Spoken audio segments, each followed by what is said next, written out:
Much before I could formulate it, or even as such, but even giving it any words, I knew that there was lifeless life, and there were moments of real existence.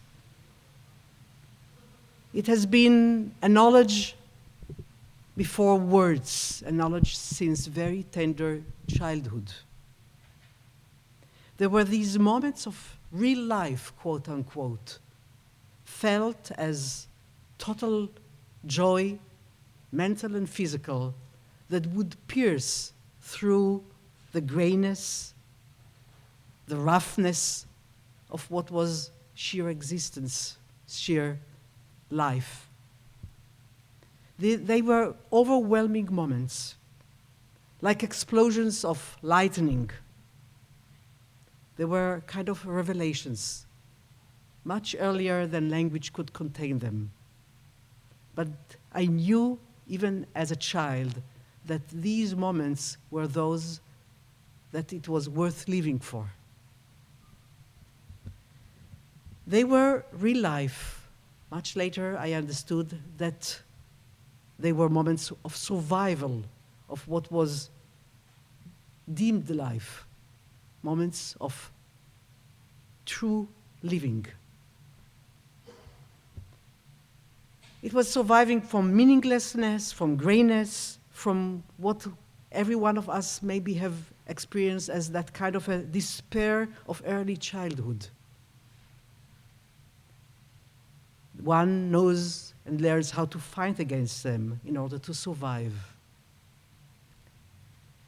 Strangely enough, these moments of profound living did not only occur when there were expressions of love, of family joy, but they were also flooding when I was encountering beauty, just seeing light, seeing the landscape, and later on these same sensations of bliss could reach me while reading, as if in reading, in this world which is contained in books, something of that promise of real life exists. I knew that there was that hidden life that one has to seek for, search for, pierce forward towards. I think that at that very early age, even before it was conscious, I knew that writing or seeking for beauty, for that essence of life, would be my mission, would be what I would do in life. Hold on to the sun that traces the beginning of that urge to writing can be tracing of that legacy in all my work. It took me years and distance to understand what was maybe the background for that experience. Why did it occur in that way? Only lately can I became able to name that grayness, that closeness, that hovering meaninglessness, knowing that there is something behind it that you don't reach to. Only lately did I dare naming it denial, repression, of something which is looming and that you don't really want to face. Something that by the very gesture of denial denies you both of something that might be fearful, but at the same time it blocks also the possibility of this bursting of great joy. So how to go through this denial, how to open it? I would say that that's my mission in writing, this opening, this looking for the cracks in reality or the cracks in history where something from behind appears and to catch it. One of the first very strong expressions of that was for me the discovery of the writing of Kafka. I was 14 years old when I read the trial.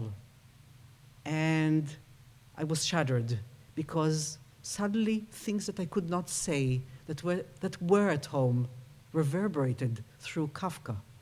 The unveiling of the hidden face of a dominion which holds you, which might be terrible, terrifying, cruel, but yet is there.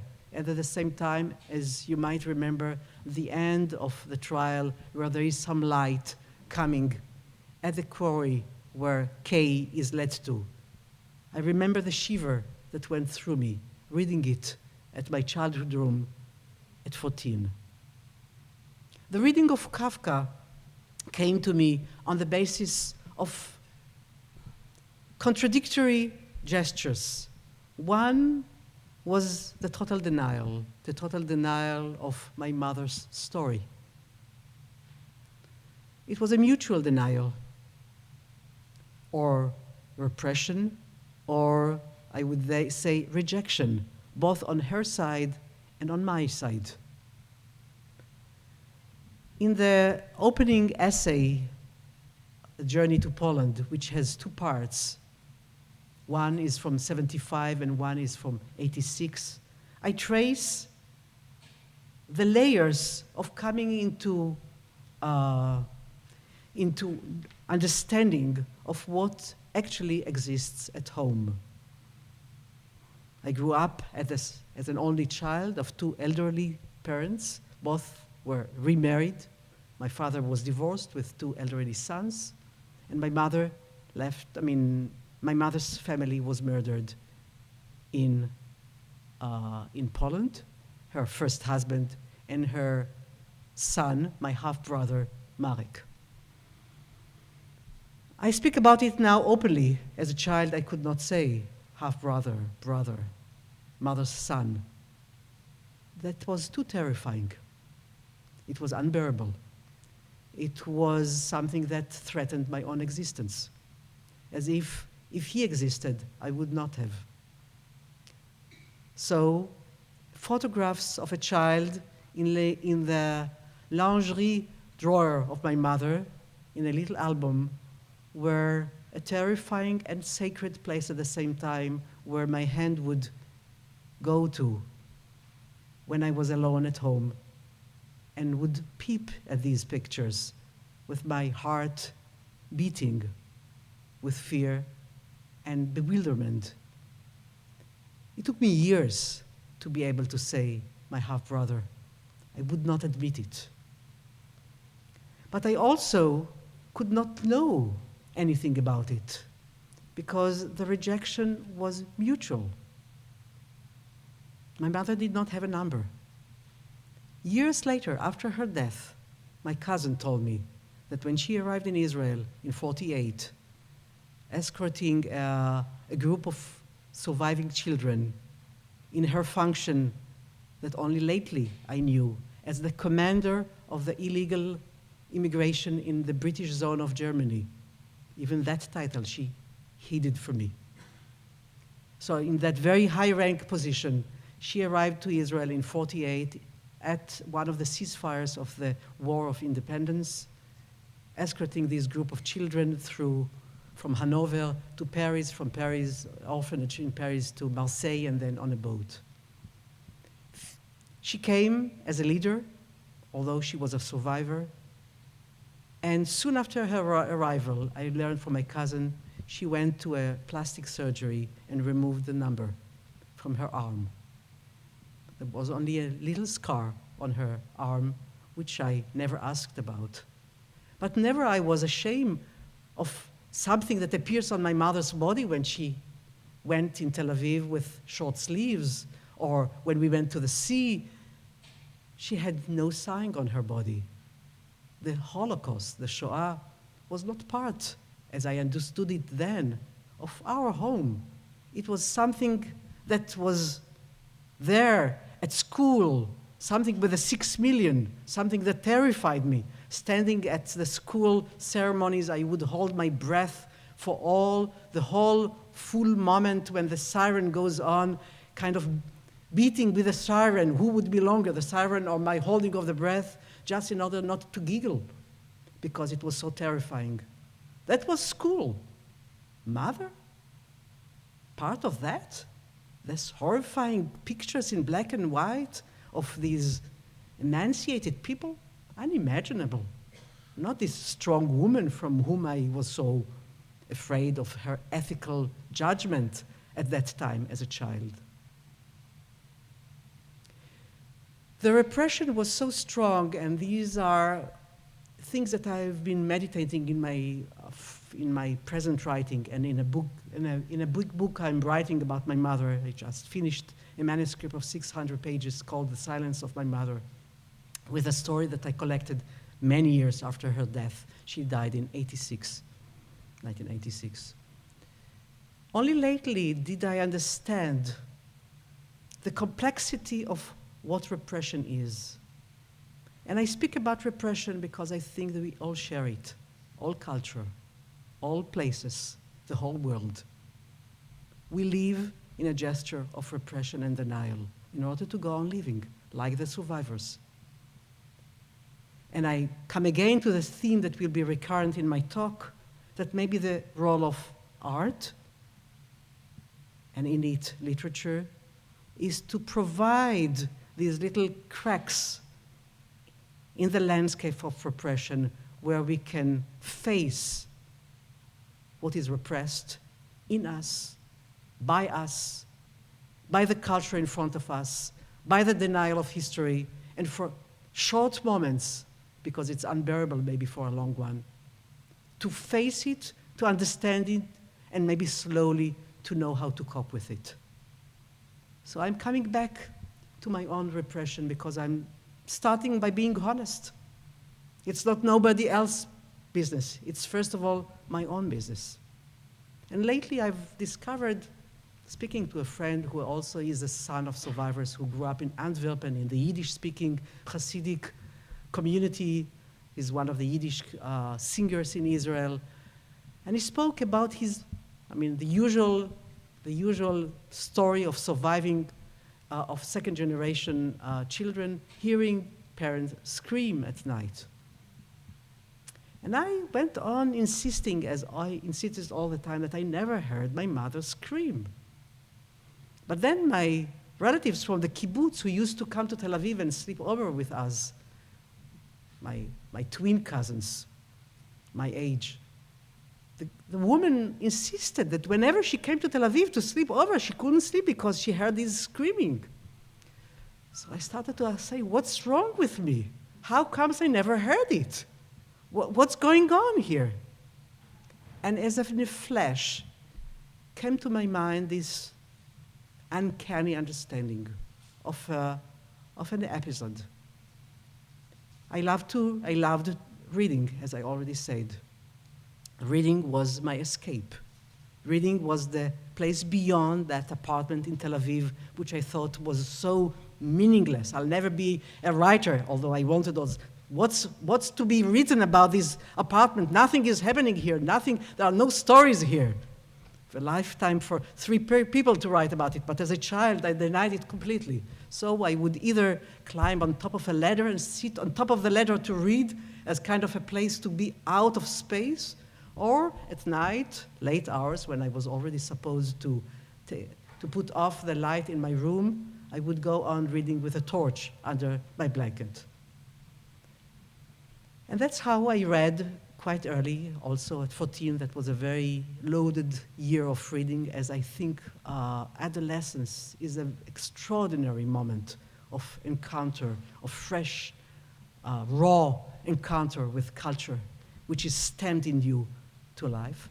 So at that age, my literary teacher at school, later I discovered he was also a survivor, who had a special eye on me, and few children in the class and would read to us aloud, recommended that we should read Edgar Allan Poe.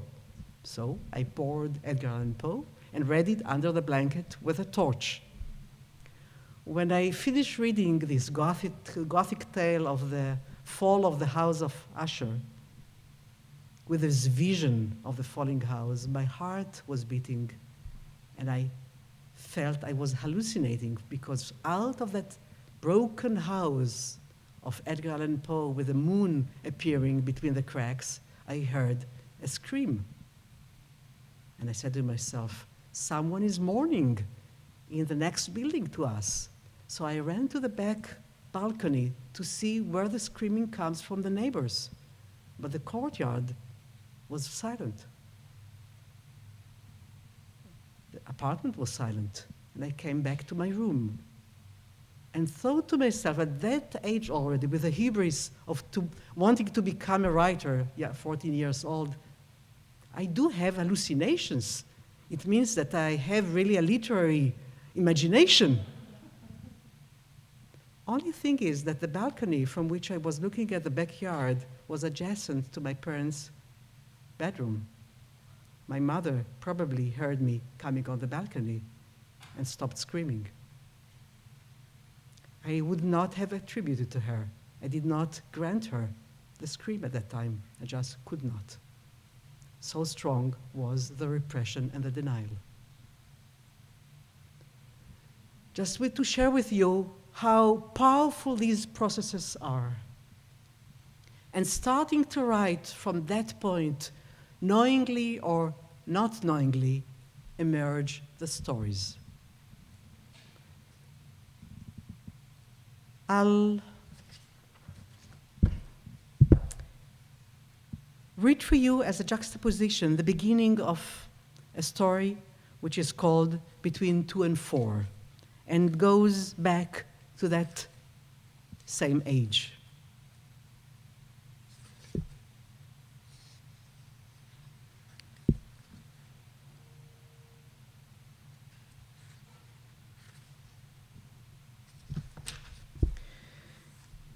Every day between 2 and 4, the little girl was left by herself. The first few moments of those 2 hours, hours that would soon freeze until the world returned, thawing into its normal course, were still taken up by the usual routine that followed the meal. The mother piled the dishes into the sink to wait for after their nap, and the father filled the little kitchen, already steeped in the smells of vegetable soup and pumpkin, with the aroma of a cheap cigar that mingled with steam from the kettle and vapors that rose from the water poured into his teacup. But these moments of grace came to an end when the newspaper dropped onto the father's eyeglasses, and his snores were answered by the mother's matterings and mumblings as she too dozed off, and a prolonged, oppressive silence took hold of the house. The sliding door closed behind her, and her room drowned in boredom. Sitting herself down on the prickly blanket that covered the sofa, she could not decide how to occupy herself. The smell of mothballs wafting from sweaters taken from the closet with the panic of the first rain ripped at her nostrils. When winter approached, the gray window always seemed terrified by a looming disaster. Now the smell made the strangeness in the window even stranger. When she blinked, her eyes shut, the window frame continued to float beneath her eyelids, a phosphorescent green that quickly turned to gold and was burned there, a sharp stain. The only refuge was the balcony, whose tiles still held the warmth of the morning sun's rays. She poked her head through the iron railings above wilting plants in asbestos pots. The new scene stamped on her side brought with it the cooing of wild doves, air laden with the smell of mowed grass, and the top of a birch tree, pigeons hopping from its branches onto telephone wires. The waves of her breathing caressed her, and the room's terror was dispelled from her lungs, replaced by an inexplicable joy that seeped into her throat until she almost cried out. Biting hard on a hunk of sweater she had stuffed in her mouth to stifle the scream, the girl deeply abandoned herself to the waves of happiness that flooded her chest and swept along with them random pictures drenched in pleasure. But just as suddenly as she had freed herself from the grip of the room and the sofa, now something inside her decided that she had had enough. At once, she found herself in the midst of a string of hushed actions intended first of all to open the sliding door to her room and guide it carefully back into place, and then to open the front door, which despite the well-practiced pressure she put in every friction of the handle stern, and the spit she spread on the cold bolt of the lock, still made squeaking sounds that made her heart jump and the whole stairwell pound and spin. The last slam and the smell of plaster and dust that filled the stairwell gave an air of secret adventure to the freedom now galloping toward her. It was cool in the courtyard. Now and then, streaks of light broke through the clouds and rushed across her face. They would light up the wall of the house for a moment and then dissipate, leaving a patch of pale light on the limestone hills. Fallen leaves, earthworms, splintered ice cream sticks, and cigarette stubs were scattered around the foot of the birch tree. She lay her hand on its naked trunk, but weak with joy, she could not bring herself to climb it. For that, she would have to take off her shoes and the woolen socks her mother had folded down and fuss with the folds of her skirt that flapped between her knees. Finally, the sun's warmth pulled her legs out from under her, and she sat cross-legs, spreading her skirt over clods of earth. She stared at the vein of the yellowing leaf until it became blurry. But after a moment, eyes that had refused to blink so as not to miss a single detail of the intoxicating sights were stabbed with a sharp pain. Or maybe it was the smell of manure rising from the sacks of the gardener, who was then approaching the tool shed that swept the girl away from her reveries. The rest of the story is what happens between the gardener and the little girl. To say also that from these moments of cracks come life, fear, violence, and eros. This is what took me to Poland in 1975, when there were no diplomatic relationship between Israel and Poland. I was sneaked there under the alibi of representing France in a theater conference in Wrocław. After a day, I ran away from the festival and arrived in Krakow, my mother's town. It was a shattering trip that from it, and in the middle of the writing of a story like From 2 to 4, started a new understanding. From 2 to 4, I wrote in Paris already when I was studying.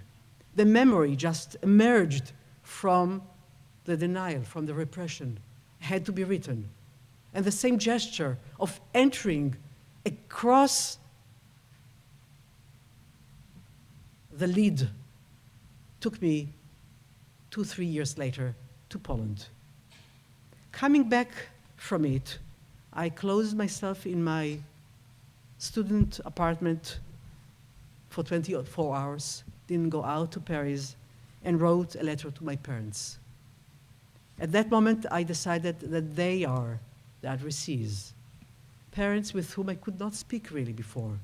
But suddenly there was that understanding that I cannot run away from their story, which is stamped in me. A story that since then had changed my way of looking at culture in the world. And this is a paragraph from the first part of the journey to Poland. Germany, or maybe before. Just before, I'm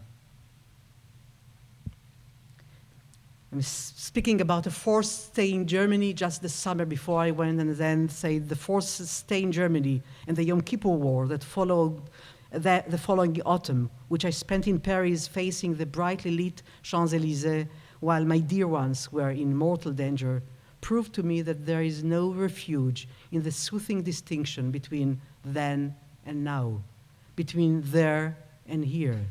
And I also understood that there is no racial difference imprinted at birth between them and us, nor can we Jews hide behind the fences of the chosen people. And that in every person, the murderer and the victim potentially exist, blended into one another, constantly demanding separation every single day with full awareness. I understood that I could no longer hide behind the collective, ready-made definitions of memory, that there would be no choice but to embark on the journey that is obstinate, lonely, and full of contradictions. And the cultural questions beyond the personal and the ethical, as a Jew, as a woman, as an Israeli, were the question that I asked Western culture. Germany, France, Europe. What is in that culture, in its roots, mixed with the gold of the Baroque and the flickering brasses of symphonies? What is in the squares, in the churches, in the ideologies that allowed what happened, prepared it, didn't prevent it? What inflamed the hatred? What repressed it under pious words of morality? What fostered it in the heart of religious belief? What prepared it in the tales of God that man told himself to justify the outburst of his evil instincts under the disguise of imitatio Dei? And what still exists right before my eyes, keeps on happening? How to draw the borders between good and bad with thin scalpel under a microscope? How to distinguish anew, here and now, all the time? And what is the terrorizing, persuasive force of tales and of their metamorphosis into theologies, ideologies? How to struggle with forgetting, with denial, with washing, without whitewashing, but also without reiterating the same stories, without inflaming the same evil instincts. How to tell responsibly. Jarring question that filled me, that nourished my research, my theatrical productions, my literary writing, but did not yet touch Mother's hidden place, which I'll have to go on and discover. Not many years later, I wrote the short story La Pomnade, which is a triptych, which I also adapted to the theater and to a radio play. It's a short story of a group of Polish Jews sitting in a weekend on an ocean shore French town, probably Deauville.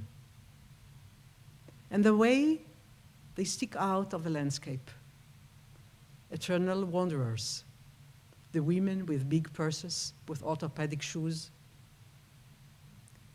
the men, although lavishly bought suits with a special band or a gleaming eyes behind their golden framed glasses. Their effort to go on, to live. The story begins with Lucia Taft and Monique Heller, who met at a resort in the Dead Sea. Both are widowed. Maybe they will start again together. A very hesitant relationship of layers upon layers. Is there a possibility of love? And then come the regulars of Café La Promenade, with Hirschel Feingold on top of them, this bursting, energetic Jew, the ultimate survivor, never stops, always runs, always is successful, always makes business all over the world with this incredible energy, fear of stopping. The routine goes on as if nothing. They drink tea, they speak, and then the cracks. The cracks because when Lucia and Monique go for dinner, they come and sit in a big restaurant, and then the waiter says, oh, there is only one table here. And that's a story that speaks about the late 70s. And then suddenly a bus stops full of tourists. Coming down from the bus, a group of German tourists, men and their wives. And as they fill the cafe, it happens to be that they are war veterans coming to see Normandy, the place where they stayed, to show it to their wives. And they try to befriend the couple who sits there, whom they take for pure French people. Speaking with them, they are broken French. And this festive dinner of Lucia and Monique, without comment, becomes a nightmare. They leave without a comment. They go back to the hotel, only a few sentences that Monique suddenly starts bursting out saying, I can't understand it. And Lucia says, yes, my late husband used also to be angry on that, but we have to go on living. The world goes on. Is there a place for these people? And then there is the monologue of Hirschel, a monologue that I'll read you a few lines, and I'm sure you will all recognize one of the acquaintances of you or one of the political leaders that you know, that his mind or her mind might work like that. We know them all. 100 million of old francs, not bad, not bad, good, good. Hirschenfeigl stampled down the esplanade, and the pale, milky light bounced the reflection of the beach and the strings of brightly colored pennants on his green lensed glasses. His forehead shone, and a little star of mirrored sunlight shimmered on his bald head. After bursting through the knot of German-speaking tourists, he took a large handkerchief out of the pocket of his Bermudas and with broad, swirling movement of his chubby hand passed it over his forehead, his cheeks, and down to the depth of his chest between the open flaps of his shirt with its pattern of coconut trees. 100 million old francs. Not bad at all, yes, of course. I'll buy the Madonna, Italian Quattrocento. I'll buy it. Of course, they'll open the gallery for me on a Sunday for 100 million. They'll open anything. It fetched a high price in the public auction in Cologne. Why not? Let Arlette have something else to inherit. Why not? Oh, shit, almost 1 o'clock. I didn't remember to tell them to get the Chateau Lafite ready at the hotel. It's not worth a thing without Chateau Lafite. The rapid gait set Hirschel's face in motion. His cheeks quivered. Yes, and I jump. Yes, I have to phone Rio de Janeiro and tell Goldwasser to inventing gold for the moment. Gold is the fastest, going up nicely, and it's definitely go up more. Definitely. Yes, all the money from the sale only in gold. No, out of question going to Hong Kong and Singapore with the heat they got there. What's the matter? Mendel can't manage on his own? No, not with the heat they got there. A bitch, this breathing. A person can't even take 5 steps anymore without stopping. A bitch. Fish said he fixed the meeting for the 24th at the Hotel Repose. Scholarships for children of survivors. I'll have to be there 3 days at least, yes, and put the Harari's son down on the scholarship list too. He's a survivor's son too, isn't he? Oh, shit, the breathing. I'll have to stop after all. It'll kill me yet, a plague. The ocean. I nearly forgot all about the ocean. No, the air here is good for sure. You can't deny it. Maybe I should invest here in the Hotel Royal after all? They said it's good. It's got a garden 3/4 of an acre long. Out of the question to make it kosher. What an idea. Such nonsense. How much can something like that bring in today already? How many customers are left already, They have to go to hold of Chateau Lafite. I have to tell them. How can a person live without such a breath? And in the middle of all of that, suddenly burst open the memory of the camps, of his family perished, and he swishes, puts it aside, and go on running to this festivity after breaking the casino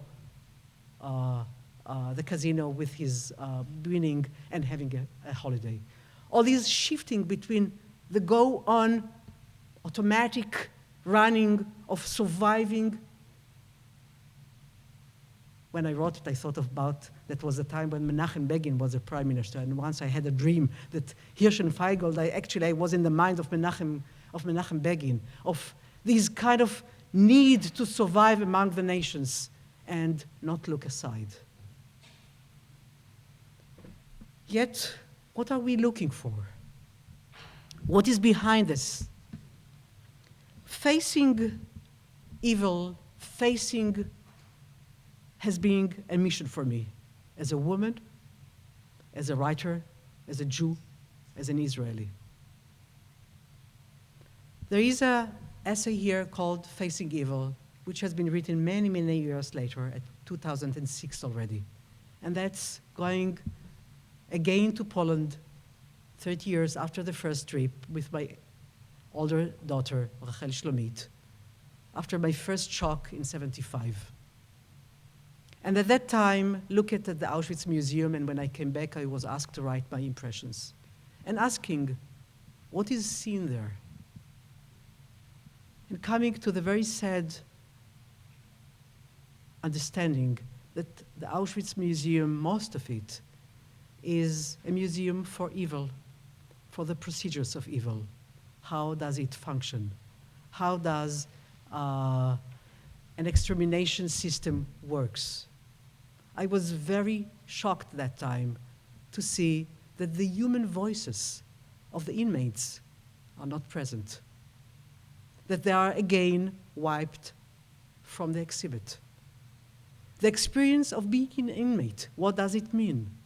How did you survive? Physically, morally? How did you succumb? That the real story of Auschwitz, of the human experience, the lesson that comes out from facing such an evil is not told. You just see the procedure of how these people were eliminated. In that sense, I understood that Auschwitz might fall very well, the Auschwitz Museum, into a whole tradition of horror shows, of torture cellars, of peeping shows that somehow fill us maybe with awe, maybe with admiration, maybe by fear. Maybe it nourishes our sadistic needs, which are mingled with the sacred, always with sacrifice. But it doesn't unveil what the story is about. It doesn't unveil the human presence in it, the human height or the human low abyss that was there. It doesn't go into the psyche of the murderers. It does not go into the psyche of the inmates, of the dead, of the surviving. Auschwitz is a place where we all came out from, as we say in the Haggadah of Pesach, as we came out of Egypt. That lesson of slavery and of freedom at the same time are lessons to be taught. And they are very far away from culture today. This is not the lesson that we speak about. It's not articulated, amazingly so. More than 60 years later. This has not become the main story. The main story is the story of the procedure of terror. And not surprisingly, this awe that terror brings to us could bring from someone like the German composer Stockhausen this extreme but understandable sentence after 9/11, saying that 9/11 was maybe the best spectacle of the 20th century. Looking for it from cold aesthetic terms, the sight of falling buildings is a magnificent, quote-unquote, image. The human lives are wiped from such a gaze. The suffering is wiped from such a gaze, and it is possible. It is possible. We admire monumental actions. We admire might. We admire violence incarnated in extraordinary forms. This is something in the human psyche, this slavery for the sacred, which is the awful. And I remind you that one of the names of God in Hebrew is Nora Ayom, the terrible and the horrible, the awesome and horrible. This is the face of what we call in the Kabbalah din. It's evil has a place in the world, but how to recognize it, to portray it, along the big tradition of Russian literature of Dostoevsky, yes, we have to face it, we have to portray it, we cannot deny its existence, but how to unmask it, how to save from behind it a human breath and a human belief, how to get there. Again, if you want, it's the same structure of the closed, the lid, and the need to crack it as a gesture of writing, as a mission in the world.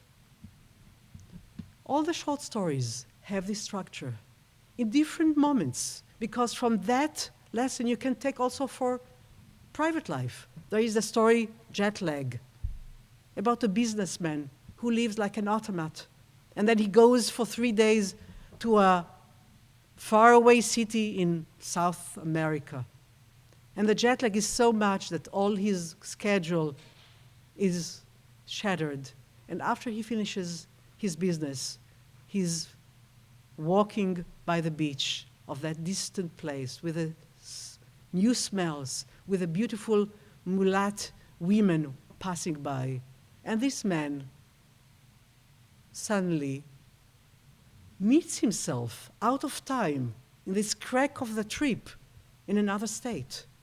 And he falls in love with an unknown woman that he sees. Or he experiences the possibility of love. And by it, and the literary technique, the story moves from the third person to the second person to the first person, as if the reader and the language themselves draw nearer and nearer to saying I, to be at the moment. And this is an extraordinary blessing for him, which he hardly can articulate. And then he's already back on the plane, arriving at the airport under a drizzle with his suitcase, back home, where he and his wife are not on the same time anymore. And he goes to sleep while she stays awake, opens his suitcase full of strange places. And maybe they will never meet again after that different experience, meet in the deep way, this deep experience that one had and the other hadn't. A story that opens that in this realm. And to leave time for questions, I lead you to the end of the collection that goes between the different modes of poetry and of essays and of short stories. And I think I'm very grateful to Judy, and that also to the advice of Elaine, of mixing these genres and saying how much language can work through all these genres in order to soften the same spot. So I'll read you to end part of the essay that ends. And the essay ends with an upbeat, humoristic, Yiddish flavor, and it's called Slichot in Krakow, Migration of a Melody. And it's an homage, the title is an homage to a story by Yud Lamed Peretz, Migration of a Melody. Only he wrote that story at the end of the 19th century, and I wrote my essay at the end of the 20th century. And the melodies have migrated differently with a crack in the middle of the 20th century. So this is a story that tells my journey, another journey to Poland, and in the middle of it, I arrive in Krakow to honor the march, the commemorative march from the ghetto of Krakow in the Podgorzu district to Plaszów, the concentration camp that was built on the outskirts of Krakow and where the Jews, the remaining Jews from the ghetto, were all exiled on one day in March 43. I won't go into the description of Plaszów. You'll have plenty of that, and of the special theatrical sadism of its commander, Amon Get, in the book.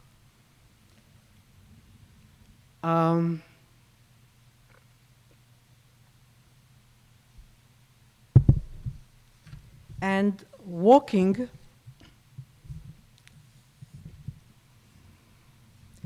the memorial march from the Podgorze district to Plaszów was set to take place on a Sunday morning. I therefore arrived on a train from Warsaw to Krakow on Friday afternoon, before Sabbath. On the platform, I was met by Sylvia, my official escort, a petite, shapely woman wearing a checkered coat, a perfect Polish beauty.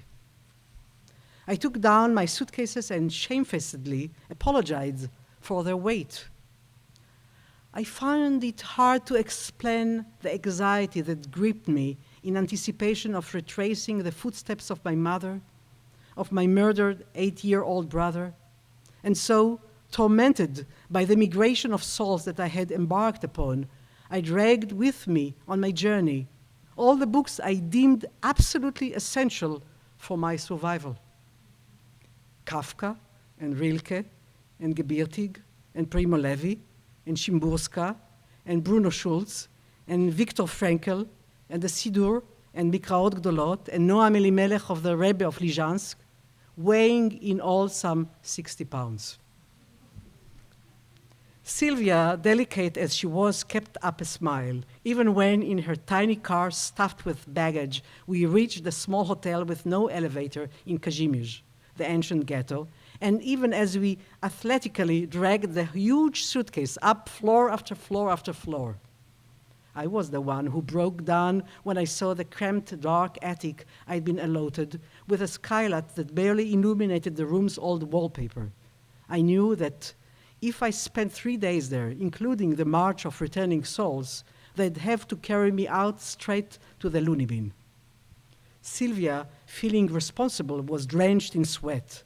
Sabbath drew near, and it was only by sheer luck that at that moment a comfortable room was vacated in a hotel a few alleys away.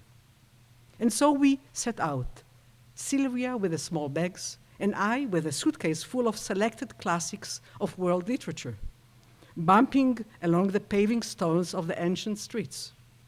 But then, in the midst of a struggle to negotiate a turn in the road, the suitcase handle snapped. The suitcase stopped, and the detached handle remained in my hand. What will we do? Sylvia was in a panic from the days of Jewish wanderings she had been thrust into. It's okay, I said, trying to calm her. I'll carry the suitcase like this. And immediately I began dragging the great weight God knows how. But Sylvia's worry did not subside. Sweat dripped from her brow, and her entire slender figure exuded despair. I knew I had to encourage her, and in a flash it came to be. Oh, this reminds me of a song in Yiddish, I called on. Me without you and you without me is like a handle without a door. With my breath short from the effort of dragging the suitcase, I began to sing the love song set in a waltz tempo. Ich und dir und du und mir is wie a Kleimke und a Tier. And so down the narrow streets of Esteri and Josefa, with one hand waving the broken handle and the other gripping the orphaned metal rod, I lugged the huge weight as if effortlessly and sang, Ich und dir und du und mir is wie a Kleimke und a Tier, Ketzale feigele mein. The word Kleimke, handle, had found its way into Yiddish from Polish. The familiar word and the sweetness of the waltz calmed Sylvia down a bit, so that finally even she began to hum along with the irresistibly beautiful tune. Then I go on speaking about that evening, how I arrived after the prayers at the Rimu synagogue to a Shabbat meal of the most incredible community. Few old people, Yiddish speaking, few elderly ladies that after 60 years found that they were from Jewish origin, and they were all excited about it. Few young people who also understood that they were from Jewish origin and founded a group called Cholent, and they served, and a group of French people who were in the conference of goodwill, and they put me next to the French. And then there was a young man giving a sermon, American, I want to be writer, that ended with an obscene scene. And as he ended it, came in the rabbi of Galicia, an American Jew who gets his salary from Brooklyn, but has his job in Krakow, with a huge shtreimel, and with him the shamesh with another huge shtreimel, and both came to bless for Shabbat Shalom this strange congregation. And the rabbi started singing with his kind of a loudspeaker voice that you all know. But when the ladies joined, the shamash found it indecent and he went away. And a moment later, the rabbi also disappeared, and the whole community was in shatters. And then the rabbi suddenly say, "Michal, sing your song." I say, "What song?" I say, "The song that you sang in the street." And it happened to be that he heard me singing in the street with a suitcase. So I felt I was obliged in that totally despaired moment of that harmful, harmless and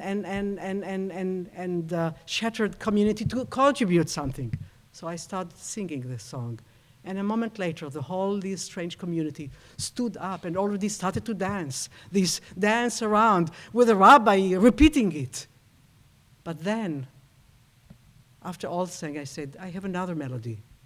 And they sang them the only melody I have recorded my mother singing, which is the tune of the Remu Shamash, singing for Slichot when he went in the streets of the Krakow Jewish quarter to wake the Jews to go on and pray just before Rosh Hashanah.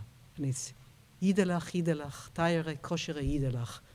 Jews, Jews, dear Jews, wake up to worship God. And suddenly this community started singing that. And late at night when we came out and we crossed the Miodova square in the middle of the Krakow ghetto, the rabbi said, "Michal, how did it go, this tune? Yidelach, Yidelach." And we started singing it. And for a moment, the voice of the shamas came back to that space, late at night, singing for the Jews, alive or dead, waking them up for Slichot. Thank you.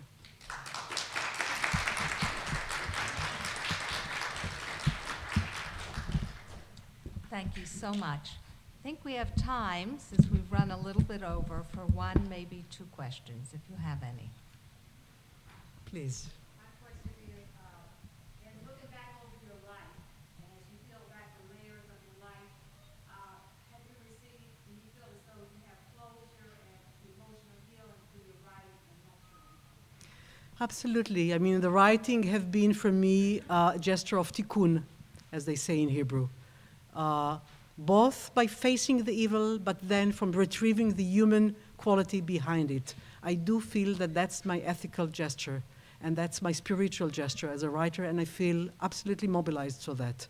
This is also my position as a woman, to have that voice, not only for women's culture and history, but in front of culture, maybe because the legacy comes from my mother. I do feel that for myself and for the readers, I hope, that is a laboratory for facing what is hidden, but then facing it not only in order to reiterate it, but in order to say there is humanity under it. That's what we have to fight for, seeking the humanity. There are some who would call it the image of God, that some would call it the image of man. It doesn't matter. The spirituality is what matters in these moments of life.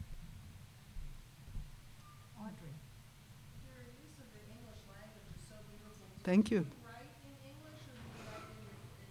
No, I do write in Hebrew, and my Hebrew is much better. And And the translation had to be because of my very intricate Hebrew, the translation was done originally by translators and then reviewed by Judith Miller and me very carefully. Yes, Peggy. Last question. Would you comment on the comparison of Israeli second-generation literature as relates to other national second-generation writing? Is there a difference? Is it the same? I can just say that the Israeli society came to grip with the Shoah much later than American society, and that's also why the second generation definition came much later to the group. Actually, these books traces the days before that definition was, so it might be interesting in that sense to see how it comes. And I think that in Israel, from many points of view, being an Israeli is carrying the blue star or the yellow star of today's being a Jew, because it's a conglomeration of history, memory, and responsibility at the same time, because history goes on in Israel, and where roles are so much mixed and reversed, both being threatened and threatening.